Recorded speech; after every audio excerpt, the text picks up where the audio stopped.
Star Trek: The Next Generation was a show. Star Trek: The Next Generation. Everybody I interacted with. A show that I started watching when I was a really little kid. Can you believe it's been 30 years since Star Trek: The Next Generation first Star Trek: The Next Generation was my life.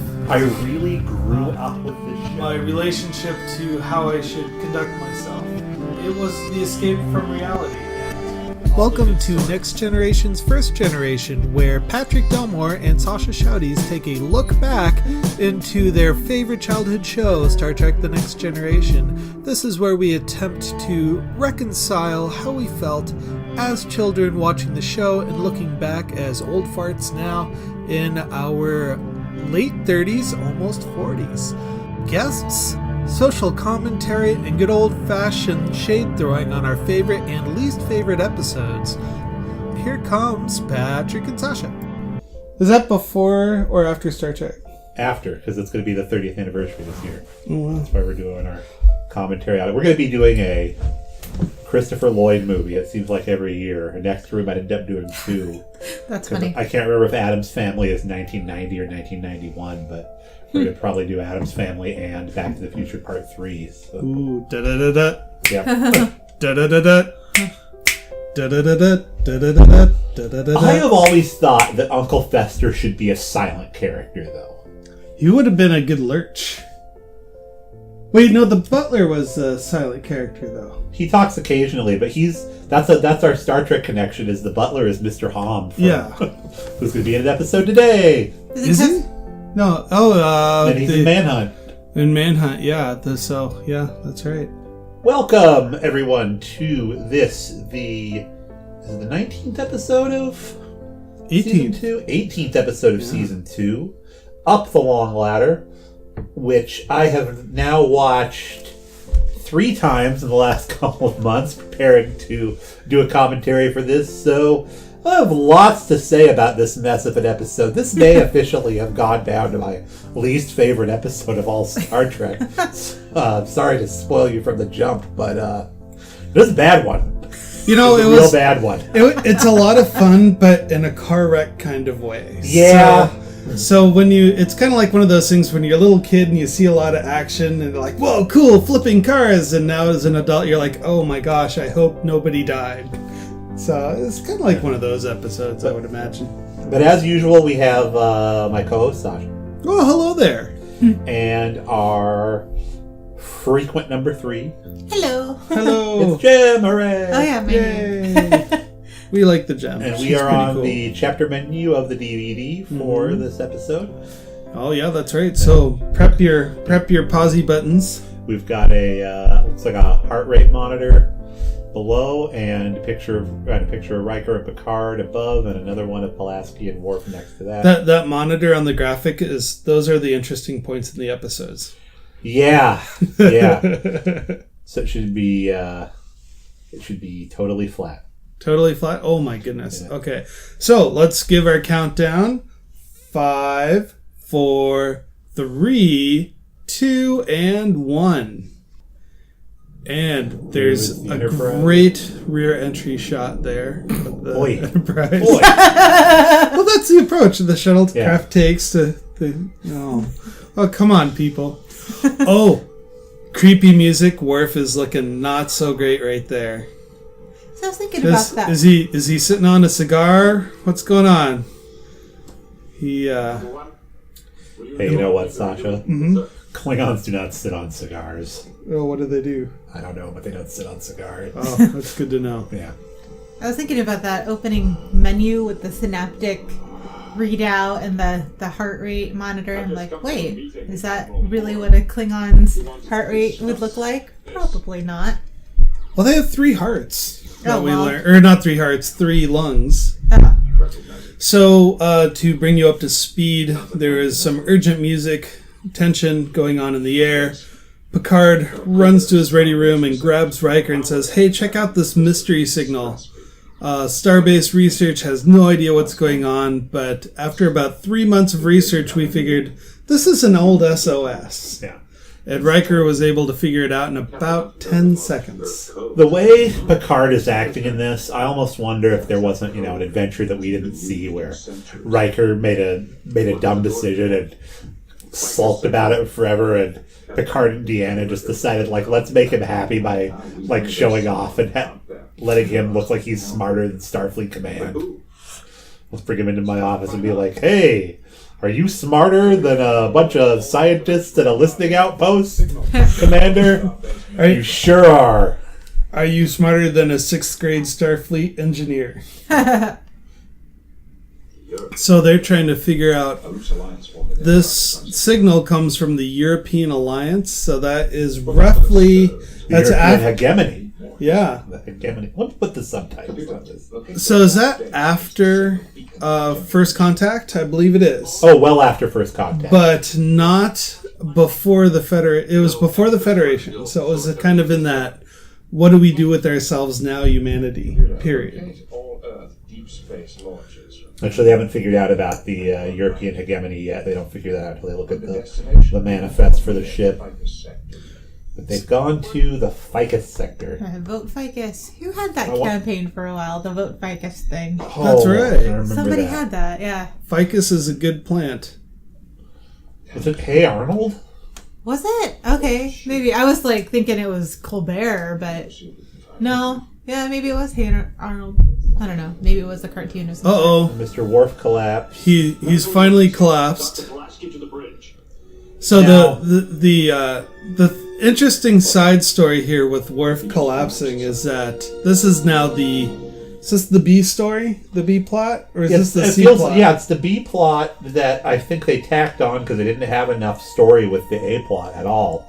Because it doesn't come into effect. Once they find the colonists, it doesn't come into effect. And Worf is heavily involved in that, and him having had the cold has nothing to do with that adventure. What's funny is that with Worf having collapsed like that, you would think that Data would have given the order for the 2 officers next to him to take the bridge. Yeah, or to continue working, and that Data would. I didn't even think about that. But no, they're all standing there looking at plot that hole. Worf. Well, not plot hole, but just bad commanding there. Poor following procedures. Yeah. I mean, it's not uncommon to have a medical emergency somewhere. Not at all. And it does show that they're not scared of Worf at all. Because that's kind of what they were trying to show you at the beginning of the episode is, Worf's agitated. Is he going to go crazy and attack people? Honestly, I thought he was just had to go to the bathroom really bad. He was trying to hold it in, but...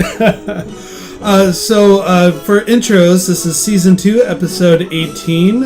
This episode was written by Melinda Snodgrass, music by Ron Jones, cinematography by Edward Brown.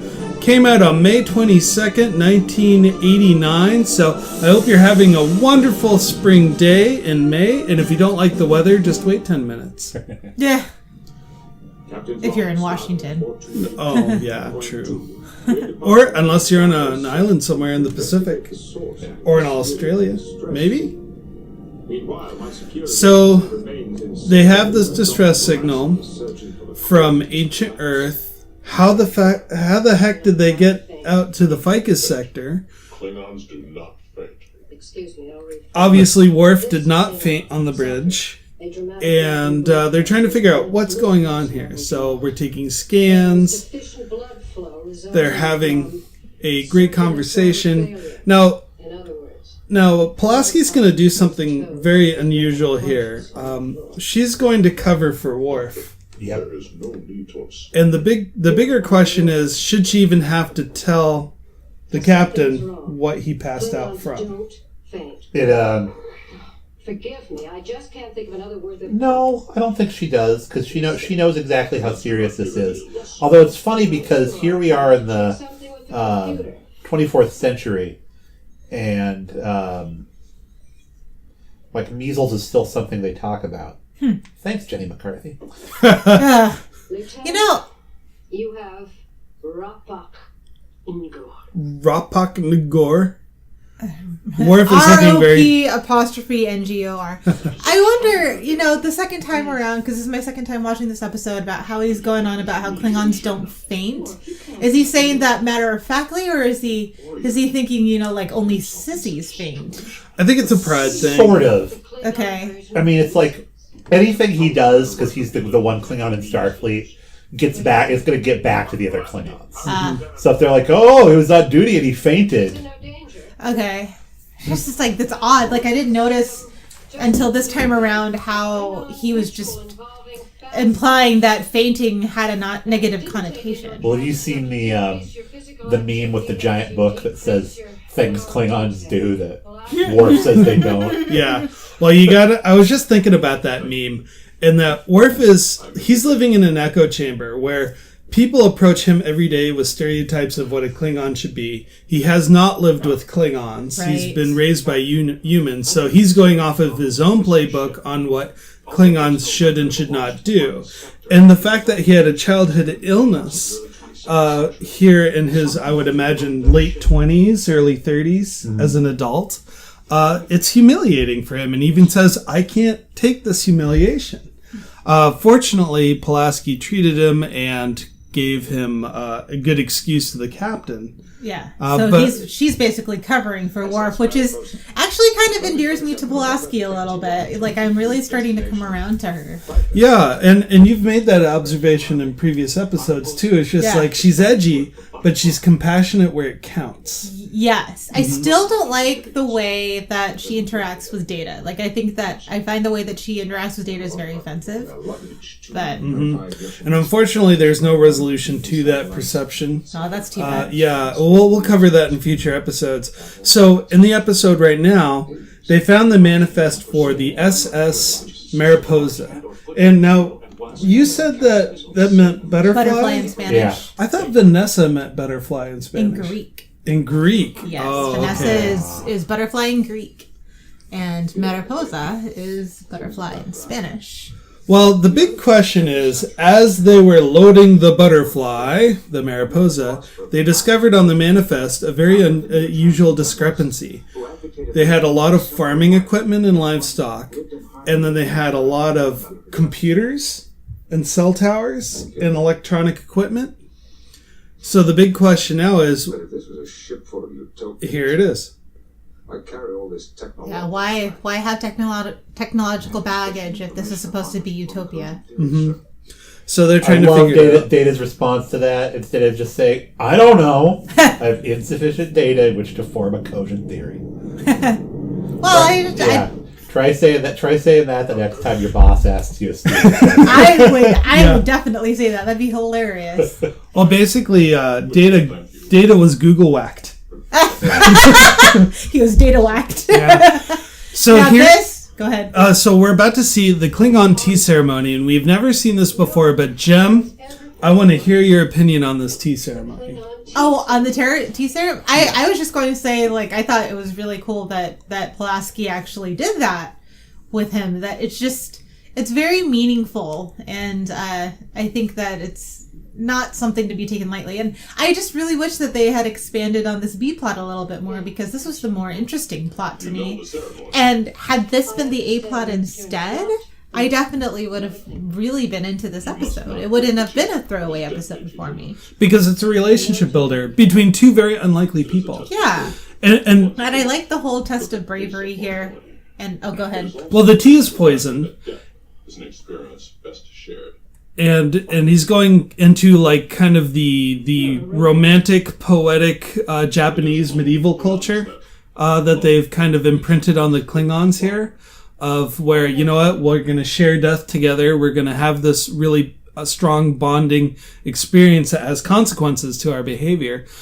So she takes the antidote so she can share in this exercise and basically show respect and pay honor to Worf. And if you remember, for Klingons, honor is kind of like it's an economy. You give honor and you show honor and you receive honor. And if someone doesn't do this, you are indebted to that person by a hand slap or a larger task. One thing that was really cool is that Pulaski understood the culture. Yeah. She knew the tea ceremony, and Worf was surprised by that. So it kind of gives a little bit of depth to the character that she's not stuck in her own world. I wonder if is Pulaski an ambassador or a dignitary of any sort? In the further on in her career? Yeah. I don't know. That gets covered in some novels. I believe she becomes the captain of a medical ship. Because really, I mean, doing things like that is very ambassador-like. And then I just think about, who is it? Is it Riker or is it Picard, who is very hesitant to participate in foreign ceremonies? I think it's Riker, isn't it? Yeah, it is. With like the Klingon food and stuff. They both are. They're kind of like, yeah, we'll do it, but we don't have to like it. Yeah. I don't know. Riker always seemed kind of intrigued by doing weird things. Remember once he wore sexy man lingerie in one episode and was bragging about how in another planet he wore feathers? That's so on brand with Riker, though. Like that. Gotta tap that. I mean, that's not anything like out of his element, you know? I'm gonna be pretty for the ladies. It's like. So here's where the episode takes a really wild turn. So they're responding to a distress signal. They found the planet. They scanned the planet and no signs of technology, but my question is, well, then how'd they get the distress signal out? And they realized there is a colony of untechnologically sophisticated people. So the Troy brings up a good point. How are these folks going to respond when you just beam down there? Well, their attitude for them has already been set out, because what does Picard call them when he figures out that they're out there? Lost sheep, which is a biblical metaphor. Yes. And notice now here how Picard all of a sudden is really disinterested. He doesn't really care. He's like, just get it done. Get him on the ship so we can get out of here. And Riker's trying to communicate. There's something up. And this is where the comedy starts, or the train wreck. It depends on... Here's O'Brien beaming on this cultural stereotype of about 500 or 600 years ago from his point of view. Yeah. We can't change the iPod music. Well, and the look on his face, he's just like, oh, man. That's a really good chicken impersonation, O'Brien. Oh, wait. What? So, these guys are beaming aboard from the SS Mariposa? From the colony. So from the colony. Yes, and so now they've not only beamed up all these farm folk, they beamed on all their livestock. So you have this beautiful cage of ducks. You have a pig. Riker's bringing on all these folks. O'Brien's just like, I'm just trying to do my job. And they use the transporter like a teleporter, where for some reason all this straw comes with them. Yeah, that's right. Usually they can lock on to... Oh, there's a kid. Picard saw a kid. And he is very upset about this. And they don't... And it's also like, O'Brien should have seen that there were, life signs for chickens and ducks and all of that. So now this guy here, he's the leader. O'Malley, I think is his name? No? He's about to say his name. But his first appearance is he's a little unclean, uneducated, good old boys network, not very professional. And it sets a lot of groundwork for Picard to show immense disrespect for him and his people. Odell, that's right. And Picard doesn't even acknowledge him. He just shakes his hand, doesn't say anything, and looks immediately at Riker. Yeah. It's like, why are you bothering me with this? And this guy, he's the leader. Mm-hmm. He's a dignitary. And as far as the thing of it is it's like they should be treating this like first contact, because they've been isolated for so long. It's like it's a culture that's been... I mean, he's an anthropologist. Picard loves the idea of studying like ancient cultures. But it's ancient cultures that he respects. He does not respect that. Yeah, he doesn't respect animal husbandry and all of the stuff that these guys do. So what does he do? He says, just beam all these people to Cargo Bay 7. He did that with another group of people. The the vaccine episode. Oh. No lieutenant, no vaccine. He did all the business in the cargo bay there, and I'm wondering because he didn't respect the culture. Huh? Could be. And I mean that you'd think that there would be enough room for this guy should have it. This guy should have his own quarters. the daughter should have her own quarters on the ship. They have room. Yeah. And it's only 200 people we're talking about. We're not talking about thousands. And we missed a really important thing there. So Odell is kind of follows Picard down the hallway to the turbo lift, saying, so you must be pretty rich to fly the ship. And he goes, well, I don't own the Enterprise, I just command her. So he kind of clears it up. But then Odell says, are you married? I have a daughter. Oh, So I totally didn't catch that. So Picard is just really freaked out. He's like, not to bring up the social cowardness of Picard, but it's just a total breach of protocol of trafficking human beings. Yeah, to and that's seal the problem. deals. Is they're so upset by cloning. Hey, it's Dexter Clay. They're so upset by cloning, but they really have no problem, and in fact encourage using humans as currency in this thing. Right? Yeah. Now, this is where we kind of go into a different face of Picard. So you think he's really upset about all of this. Riker is openly amused. And now Picard's going to do a scene where he's just overwhelmed by all the absurdity of this, reminding of where they came from, and he kind of breaks character and relaxes just a little bit, but just for a little.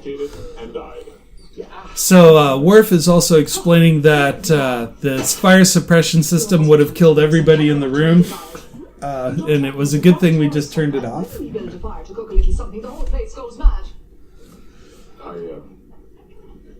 Picard is trying so hard not to laugh at this woman. You think Picard or the actor? Well, they make it Picard because eventually he does crack up, and Riker's like, well, I didn't expect you to respond that way. Mm-hmm. Ha! Here's Riker. Does not waste any time flirting with the daughter of the leader. Yeah, and again, what's her face? Pulaski would tell him it's like they don't have any of the medications that we have. There are diseases that these people have, like the measles probably, that you have not been vaccinated for. Or maybe some new ones from this planet, space measles. Yeah.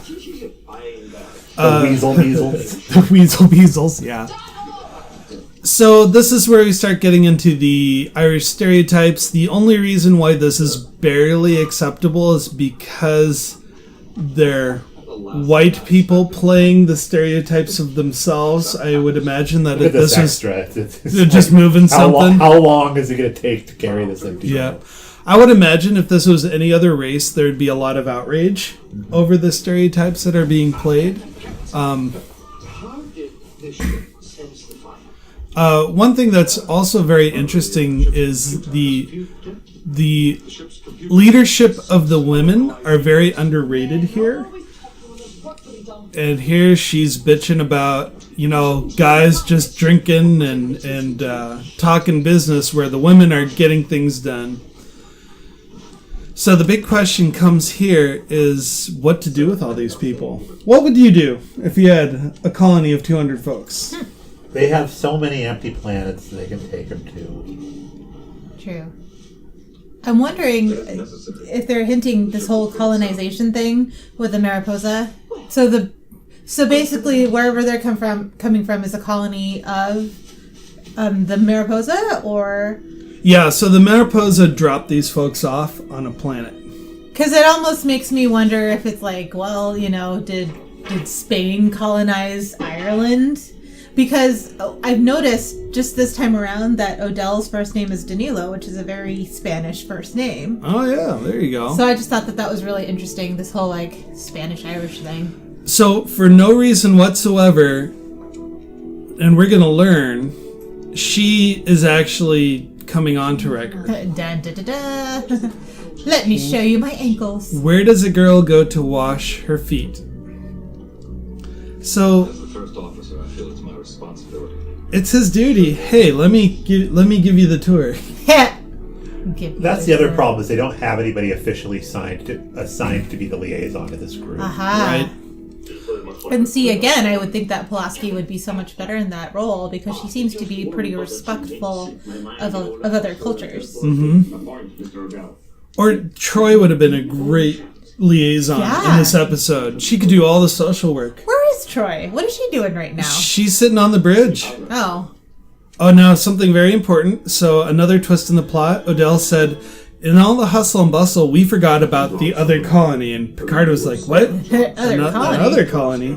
So they're looking for this other colony in the Bringaloid system. Sounds like something you... Bringaloidy. Sounds like an insult that you would give somebody in Red Dwarf. Now, yeah. You're such a Bringaloidy. Now, here's... So Riker just brings her back to his quarters that are a mess. He can literally bring her into anywhere on the ship. Plus, it's like, yes, he knows she's DTF. However, turn the lights on. Like, that's just scummy. He's just like, I'm not even gonna turn the lights in my quarters on. We're just gonna go in here in the dark. Oh. Well, what's even worse is that she's bitching about how the ship can clean its... your room is a mess, and Riker says the ship can clean itself. If I was Riker, I would have been like, watch this, push a button, and then the room just cleans itself. That would have been a really neat effect. Okay, why was she wearing a skirt under her skirt? Oh, that's the underwear skirt. It's cold on the planet. But she has enough time to make a midriff sweater. Which made no sense. I was like, can we talk about this fashion really quick? Because there's this really warm, knit part of the sweater, and then she's got her midriff exposed, which cancels out the need for that sweater. Maybe she has really sensitive mammary glands, and she needs to keep that area warm, and everything else just runs really hot. Yeah. It's that costume designer. Remember the costume that, what's her face? The Dolphins. Assistant wore. Yes. Very similar to that. It was really. She had a belly sweater too. Yeah. Oh wow! So Riker is DTF as you say, and they pan away. So we're imagining something's gonna happen. They both are. I mean, to be clear, at least that was consensual and also initiated by her. Yeah, and not Riker walking her into. I mean. Need to find a way to heat it. Oh, I forgot that they have poutine. Well, it's poutine. Yeah. It's not the Canadian poutine. It's the drinking poutine. You get drunk off of this. Do you think that it tastes like poutine? Do you think it tastes like Canadian fries and gravy and cheese curd goodness? The way that we all... Oh, go ahead, Sasha. So Odell just did a backhanded slap to his brother O'Brien. He says, "Oh, don't give us some of that synthahol junk that O'Brien tried to push on us." And Klingon says, "No. If you wish, I'll show you the real stuff that you can get from the replicator with all its deleterious effects." For a second, I was like, "Is he going to give him the tea?" So we know already that Riker considers this whole group to be intellectually inferior to the crew of the Enterprise. Correct. So wait, Riker or Picard? They all do. Everybody. Okay. Considers this Irish crew to be inferior. Yeah. Okay. Picard. Well, Worf doesn't seem to have any problems with him. No. Worf is actually the nicest guy out of the whole bunch. But what I'm saying is, on a moral level, how much different is Riker sleeping with that woman than it would be if you had had sexual intercourse with a vulnerable adult, essentially. I wouldn't say vulnerable adult because she can still stand up for herself emotionally. She thinks she can. I would kind of liken this. What actual rights does she have in the? Well, if she can be sold into marriage, I don't know. I kind of liken it to like when the missionary dates a lady on the side that he's trying to convert. Well, dates or sleeps with her because. A Mormon missionary is hardly likely to end up... I'm thinking more like the old world, like European missionary going somewhere to spread their thing, and then while I'm here on the job, hey, you're really cute, and they really like them, and they cross-pollinate. But you know that at the end of the day, that woman that he slept with is essentially worthless to him. Oh, no, I disagree with that. I don't think Riker ever thinks someone's worthless. He just sees it as, bring it. Let's participate. You heard about the 23andMe commercial they had to get rid of, right? No. What was that? The white guy falling in love with the slave woman. Oh. What? Yeah. They could have done that so better in a lot of different ways. Yeah. Oh my gosh. Yeah, they had to discontinue the ad because it made it look like, they would just fall in love with each other. It's like, no, they were essentially a class that was considered property. Oh my goodness! And their status did not elevate in any way. That reminds me. She doesn't have the rights of a white woman after he sleeps with her. Oh my goodness, that's upsetting. It is upsetting. Well, we're going to get into a similar discussion here. They've introduced the colony in the Bengali system. Yeah, Bringloidy. And Deanna's doing her. There's something up. That's her only job right now, is to say there's something up. So her job is to pull the yellow card, but that's about all she does. I like Riker though. Like, Deanna, why would a man in a white suit want to lie to me? He should have had a julep in his hand. I know. He looks like the minister in my town, where all the kids are related somehow. So every time I've seen this, even when I was a kid, I kept on thinking of that dumb Double Mint Twins commercial. Yeah. So they're about to introduce that the entire society are clones. Look at that. And they really are triplets there in that scene. Mm-hmm. Well, there is something damn odd. They must have had a lot of fun casting this. It's like, how many twins can we pull up? Another one. No, she's just one of the three. Quadruplets. But Doctor, is your title scientist? I hope they fired their hairdresser. That's all I have to say about that. Well, there's only 7 people on the planet, so not a lot of new ideas. One commentary that I wanted to make about the Odell's group, the Irish folks, is that the way the Enterprise crew treated them is almost identical in attitude to the way they treated those 3 frozen folks in the season finale of season 1, where they brought the banker, the homemaker, and the musician that was the drug addict. And they completely ignored them, just shoved them in a room, and did absolutely no social work or one-to-one, and were surprised when their behavior started getting weird. Chief of Staff Elizabeth Vallis. Tell me, is your entire population made up of clones, Prime Minister? Oh, put them on the spot. Right there. Clones. Clones? Clones! Clones! Snakes on a And they plane! cut to O'Brien, like, having a drink. Close. On the Brian spit take. So, this goes into the conversation, again, of cloning. We've had a similar conversation about designer babies on this show when they went to... when it was the aging episode. Oh, yeah. So here, in this situation, the Mariposa, after they dropped off all their utopian farmer colonists from Ireland, the other half that remained on the ship, the technologically oriented folks, went to found the second colony, but the ship crashed somehow, and there were only 6 or 7 survivors. So they decided to turn to cloning to continue their colony, because 7 people were not enough people to have the genetic diversity to have babies, basically. And they also give them this bizarre timeline of they have 15 generations left. You know how long 15 generations is? I would imagine about 150 years. A lot longer than that. Huh. You're making a copy of the copy. Because imagine, what is it? 150 years is maybe 7 generations.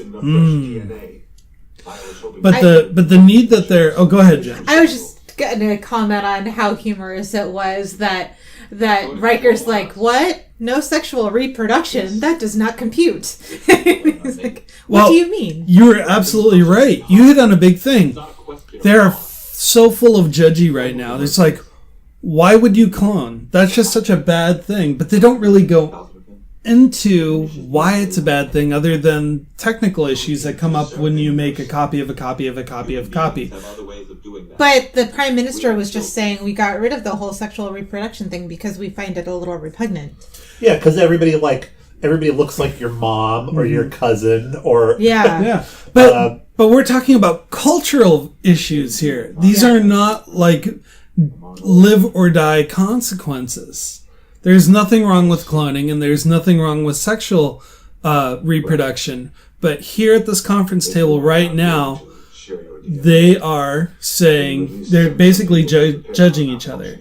Now, to move the plot along, they're asking, the clones are asking, we need more material, and we'd like you to donate some more material to sustain our colony. Riker's like, I volunteer as tribute. This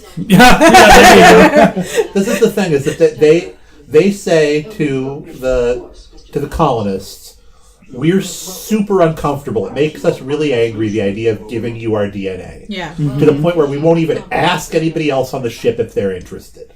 Yeah. But he doesn't push back and go, I don't want to have sex. Nobody on my planet wants to do that anymore. Right. We've grown beyond that. It makes us uncomfortable to do that. Yeah. Wow.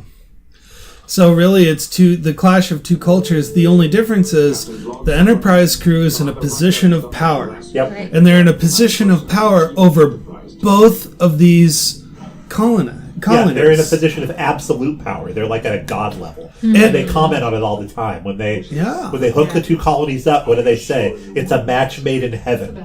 Wow. I mean, they're really going for it. They're holier than thou. Yeah. They're casting judgment on both sides, and they're being very righteous about it. Oh.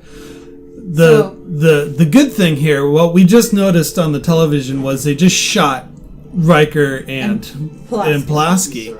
The difference between the Irish refugee colony and the clone colony is that the clone colony has the means to fend for themselves. Right. And so after negotiation of donated DNA failed, they said, you know what, we're just going to take it. Is that Eddie Murphy? It looked like him. Yeah, it really did. This freaked me out as a kid. The needle to the gut. Oh, yeah. Made me the so other uncomfortable. thing, though, is that the Bringloidy, the original colony, they also have the ability to fend for themselves, but in a much realer way. They practice animal husbandry. Excuse me, they breed animals. And immediately Picard's like, that's stupid, why would you do that? It's like, well, it only kept the human race alive for millennia. And he even explained that to Data. Yeah. So the only difference here, the Bringloidy, the is that what the name of the Irish? Yeah. All right. The Bringloidy, they had to get off the planet. Their lifestyle could not save them. They needed rescuing from whatever the sun was going to explode or something. Yeah. Now the clone colony, they're also going to die, but they're not going to die due to a natural phenomena. They're going to die because of a social phenomenon. We can't have sex. But they are really good at cloning, and it's like, that's the thing about science, is that it can change. It's like, what if they left, one of their doctors with them? I mean, they can't, because obviously they will take DNA by force.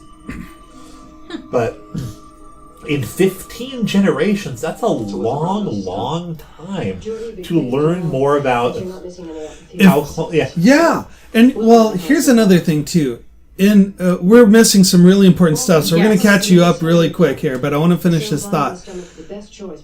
Star Trek: The Next Generation. All colonies, all planets, almost seem to be siloed. They don't really talk to each other. There's no sense of established trade. You see that open up in Deep Space Nine. Like, Ferengi's like, yeah, let's send a ship out to him and buy and sell and trade. Make it an open port. But here, it almost seems like every colony is a closed port, and that the Federation or the Enterprise seems to be the only contact they ever have. Yeah.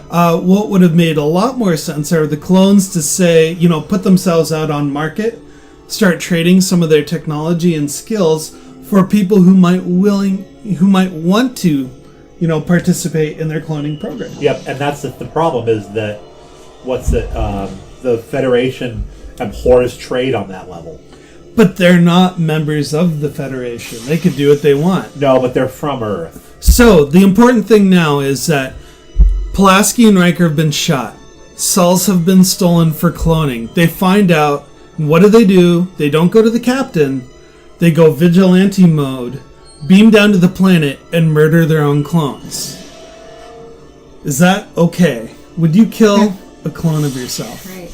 And it is the bigger question is a clone of yourself considered human life? You know what I mean? It's life. It is life. And so, Gentlemen, please. yeah, it's interesting. And when you were talking about how the whole genetic engineering has been brought up again and again, like I didn't realize that that Star Trek goes so much into it until now.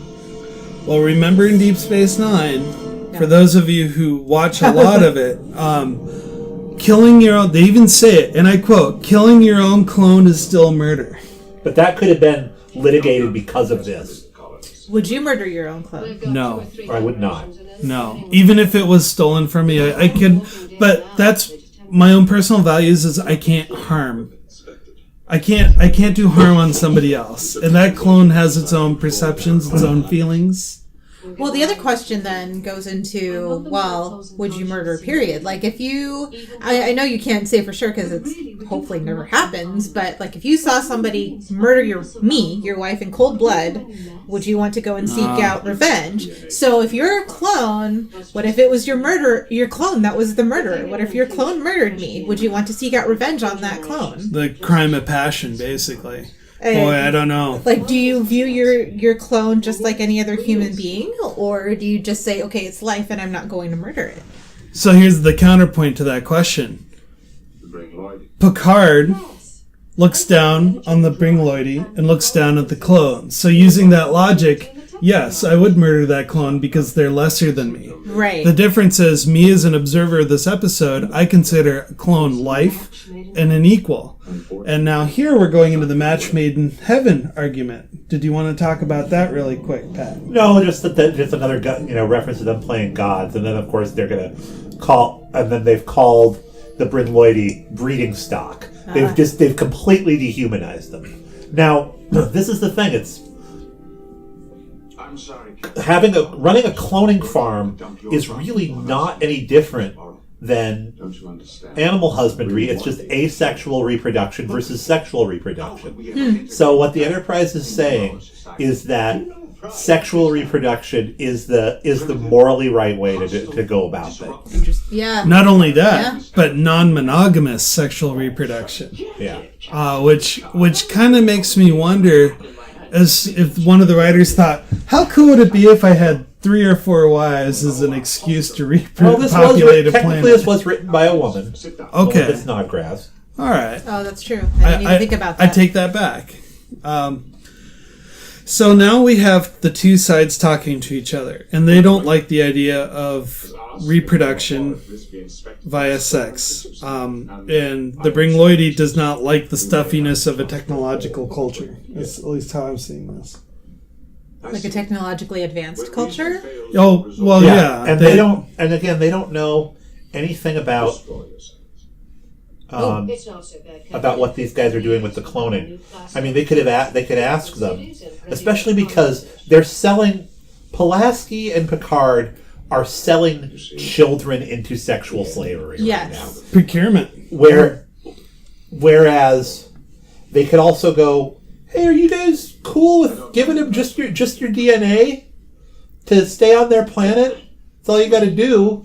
I mean, yeah, Pulaski's got her whole, oh God, but in 15 generations, if they don't get more, it's like, they'll get more. Yeah. And in fact, Odell just is about to spit in his hand and shake. Yeah. And I'm like, there's your DNA sample right there. Also, you got to understand that they never asked. No. They just said, we have a solution to dump problem A onto problem B. Allowing this marriage will not be possible for several generations. And there was a very thinly veiled threat that Pulaski made too. When the clone folks said, no thank you, we're not interested in this, Pulaski said, well, that's fine. In about 50 years, we'll have a habitable planet with cities that we can just move in and take for ourselves. I mean, is that just not a little bit And what sound are they like gonna, a threat? What are they going to do to have them move to after all these generations?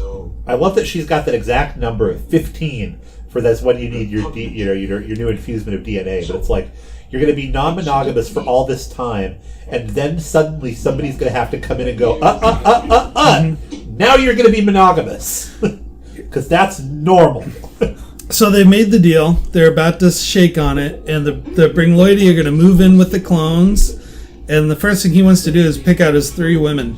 Oh. Yeah. That sounds like sexual procurement to me. Go ahead, Jen. Oh, I was just going to comment on a comment that Picard made that was very, like, un-captain-like and very not in control, where he's like, fine then, go murder yourselves. Like, it was very, like, parental, fine, it's your life. Tough love. Go and ruin your life. And it was not very captainly of him, and that's You're all I was gonna absolutely say. right. Anyway. And here's a prime minister, for the first time in his life, he's seeing a pregnant woman. Why she's in a cage? Yeah, Right. like he's in a zoo. Like and that's he's in the a other thing zoo. is, I was watching this yesterday, and I'm like, he doesn't know that goat is not what a baby looks like.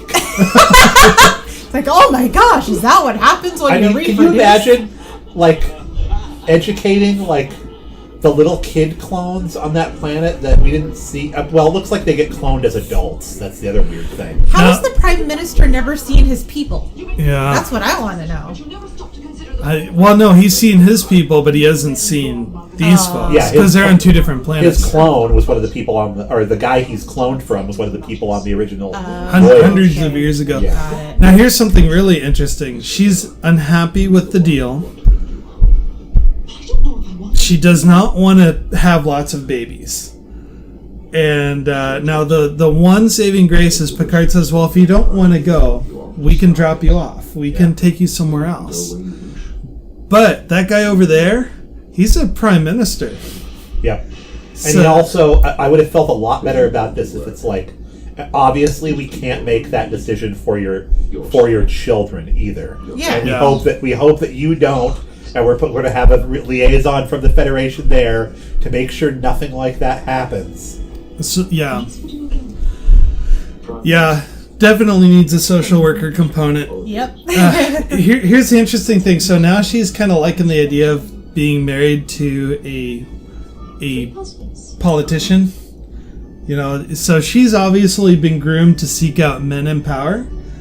You notice that Odell tries to farm her out to Picard at the beginning of the episode. She hooks up with Riker, second command of the ship, and now you can see she's raising her skirt, talking about foot washing to the Prime Minister. So the first time, because that was such an abrupt ending, right? Yeah. But now I see where the ending actually comes in, and I missed this the first time, is that the whole thing was about whether or not this woman had a choice. And then they were talking about, I was like, well, polygamy, you can have 3 wives, you know, and the dad goes off to go and pick out his 3 wives, or his 3, you know, amours. And then Picard says, well, you know, you don't have to be the one that's lesser than. You go out and you pick out your 3 husbands. Yes. And I did not notice that before. And so he basically turns it on its head and says, you know, the women don't have to be the lesser gender. Here, you go and you pick out your 3 husbands. And she's like, oh, I have control back. Let me go pick out my 3 husbands. End scene. So here's my question to you. When they wrote this, did they just put in those last couple of minutes of dialogue in the cargo bay to resolve all the moral issues of the entire episode? I don't think so, because it doesn't. To me, it doesn't resolve any of the moral issues. Right, of the right. episode. But- No, not at all. But as it's presented, everybody was okay with the solution. As presented, Picard is basically, as long as Picard sees that what's good for the goose is good for the gander too. Mm-hmm. He's like, okay, I talked to a man from their society. I talked to a A woman woman. from their society. Forget the kids. Forget that cute little girl and her pet duck that I just watched come out of the transporter room. And what's going to happen to her? Right? Oh, that poor girl. Yeah. So then this conversation also, too, is biased by our own political opinions. Right. So Absolutely. I'm of the opinion that the state should intervene when a child's welfare is at risk or when the child does not have choice over the type of life that they're forced into. And that comes out loud and clear in this episode, is that no one had a choice. The child does not have a choice. I'm also really upset that the Enterprise crew was imposing their beliefs about being uneducated, being from a non-technology society, not being culturally sophisticated, and the Enterprise crew does not approve of cloning. You know, had the clone planet just resorted to sexual reproduction, you could have had the same ending. Where, you know, the cloning is actually a non-issue, but because there was enough factors in both societies for the Enterprise to poo-poo, they're like, oh, well, we think less of you, we know better, and we're going to make it happen this way. Do you think, I'm sure that it was commentary on bringing a democratic society to somebody who, you know, it would actually disrupt their society if it became democratic. But it didn't show that there would be a disruption at all. That's the problem. It made it look like the Enterprise did a good thing. Well, they rescued the colonists from certain death.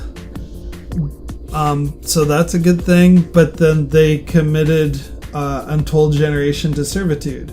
So we don't have enough information to judge. Everything is reactionary. Maybe that was an open port, and you know, half the people says, this isn't for me. I'm gonna transfer somewhere else.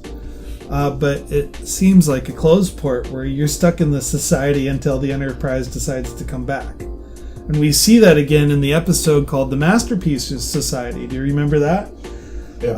Yeah. So that's not for a couple more seasons, but the same questions come up. Who has a choice as an individual versus the community? Wow. I'm kind of bummed that the B plot never got resolved. It got resolved like in the first 15 minutes. Just that he got better, but Yeah, they had tea. and nobody said anything about it. Yeah. Well, we've been awfully chatty this episode. Yeah, we have. I had a We lot of deserved fun it. with it. We So. deserved it. Well, we put a lot of work into this one. We all watched it at least 3 or 4 times. So to give it a rating, this is not my Star Trek. This is not where I want Star Trek to go. This is not how I see the Enterprise crew aligning their values. So for that, out of cute little farm geese, I give this 1 farm goose. But they definitely goosed the episode, in my opinion, because it brings up a lot of questions. For sci-fi, this is great sci-fi, because sci-fi was meant to challenge your beliefs. It's meant for you to say, this is right, this is wrong, what's happening? And it's a vehicle for conversation.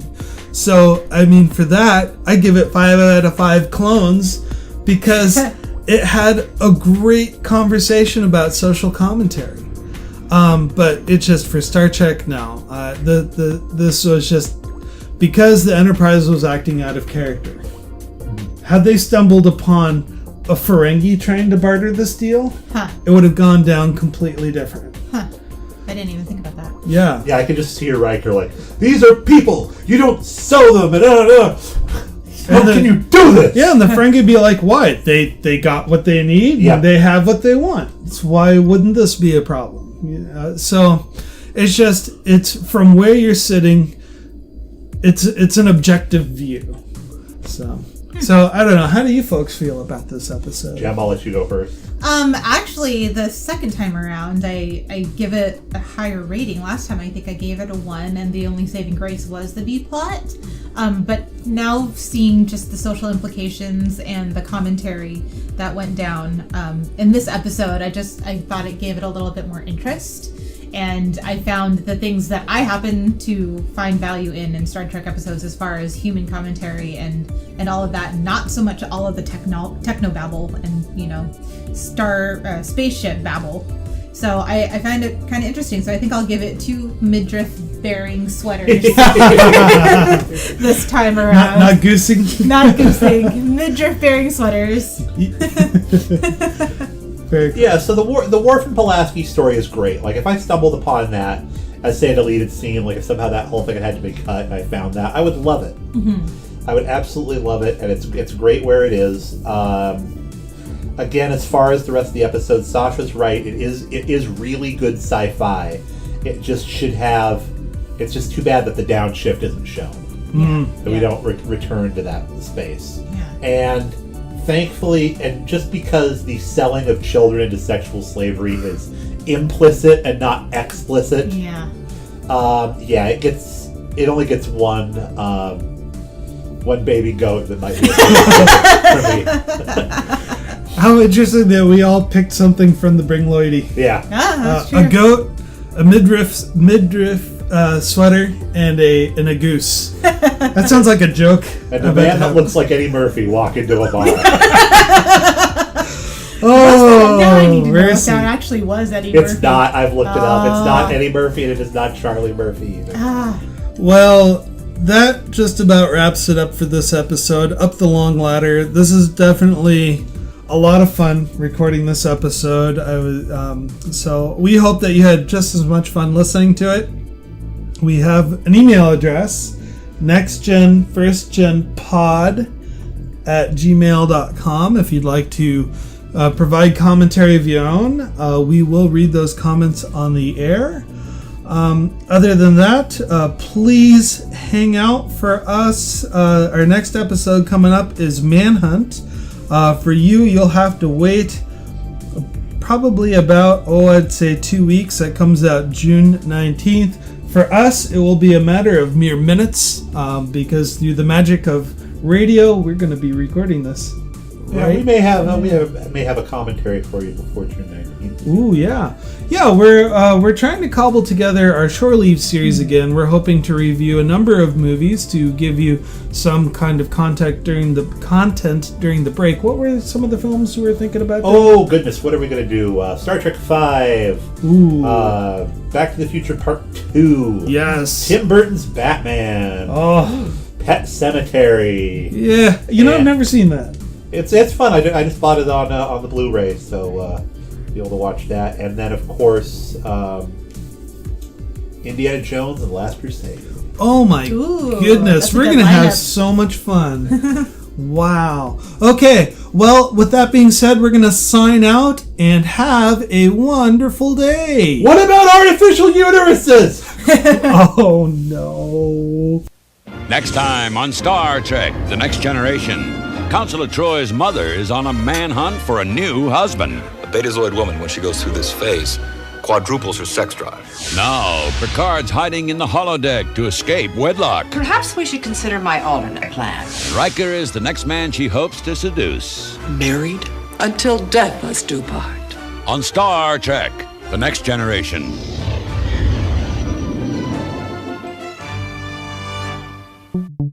Why am I interviewing you guys? So you're the guest. So Sasha, what's a Star Trek Hi, Next Generation? I'm the guest. Sasha, what is Star Trek?